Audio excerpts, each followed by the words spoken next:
Welcome to the Learning Pines YouTube. We hope this video helps. You begin by getting prerequisites in place.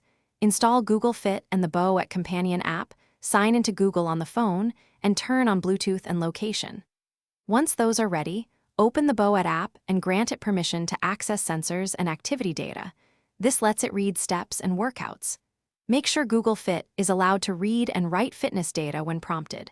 Starting with correct permissions avoids most sync failures later. Next, link the services using the Bow at App Sync option.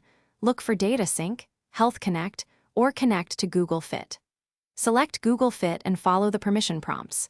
Allow both read and write access so workouts and steps transfer both ways. If Android Health Connect appears as an intermediary, enable it and permit data sharing between Bow at and Google Fit. This intermediary often resolves compatibility issues and ensures continuous background sync once authorized. Finally, confirm the connection by forcing a sync in the Bow at app and watching Google Fit for new steps or workout entries. Once done, let the phone sit for a few minutes. Background syncs can take time. If data fails to appear, revoke the app's access and regrant permissions, then try another manual sync. A key troubleshooting tip: clear the Bow at app cache and restart your phone before reinstalling. That fixes most stubborn authorization or caching errors. Thanks for watching. Consider subscribing if we helped you.